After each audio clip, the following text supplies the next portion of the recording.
Hey, what's up guys, Clinton here, and today we're talking about legato technique on guitar and how to use it for fast playing. In this video, we'll take a quick look at some amazing legato players and talk about how to try and get that clean and consistent sound.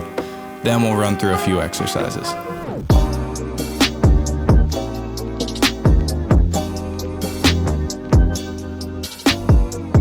Alright, so let's take a quick look at some players that have really awesome legato. I'm sure I'm forgetting a bunch, so if I missed your favorite, just let me know in the comments. First up on my list is Rick Graham. He's one of those guys that's just amazing at all guitar techniques, but I think the speed and sound of his legato makes for a really aggressive lead style.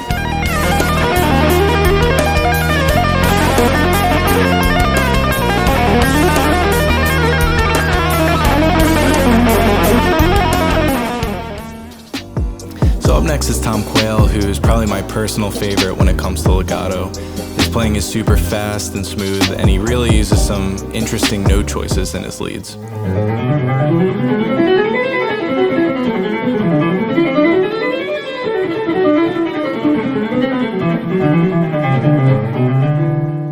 Moving on to Guthrie Govan, who's another guitarist that's just amazing at everything, including legato. Guthrie also has some awesome legato lesson videos on YouTube that you guys should check out.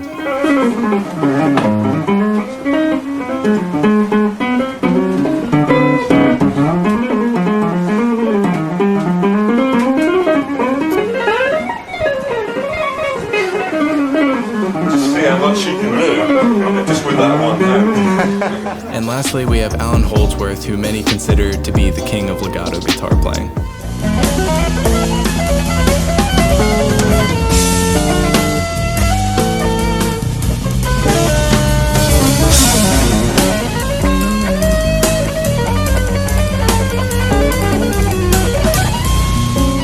Alright, so moving on to tips on achieving a great sounding legato technique. Here are some important things to focus on. In order to get more percussive attack from your hammer-ons and pull-offs, try curling your fingers in a C shape and focus on using the tips of your fingers rather than laying your fingers flat on the strings. If we place all 4 fingers on the fretboard, my thumb is usually behind my index finger, but you may find that you can stretch further if your thumb is behind the middle finger, so do whatever works best for you. Probably the most important aspect of legato is achieving a consistent note volume and duration. So this means getting your hammer-ons and pull-offs to be as loud as your pick attack. I often find myself picking slightly softer in order to not overpower my hammer-ons and pull-offs.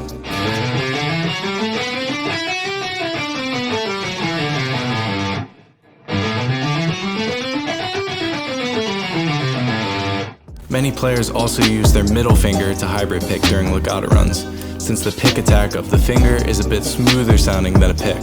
For example, Tom Quayle uses hybrid picking on ascending legato runs and upstrokes on descending runs.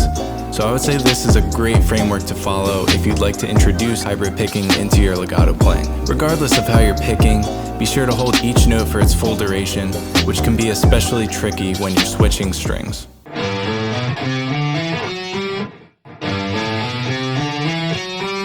My final technique tip is to try practicing slow, but make sure to keep the fretting hand relaxed, as it's easier to over-apply pressure when you're practicing at slow tempos. You can also try playing lines with only the fretting hand to test the consistency of your hammer-ons and pull-offs.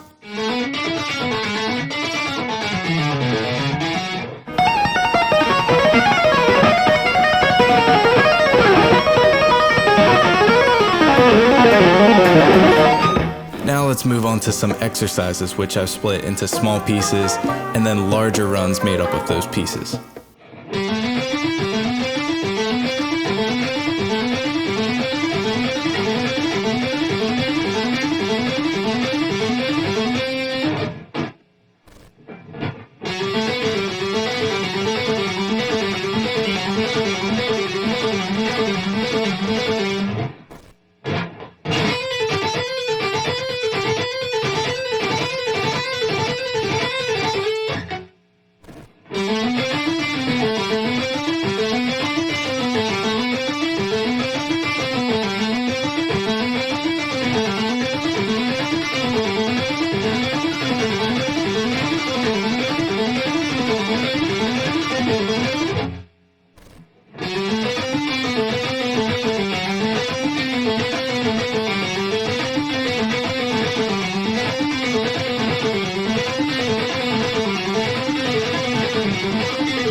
Alright, so I hope this video helped you guys get started with legato playing. Or if you're a more advanced player, I hope some of the exercises and patterns helped expand your legato technique. Subscribe for more videos and let me know what you guys would like to see next in the comments below. I'll see you guys next time.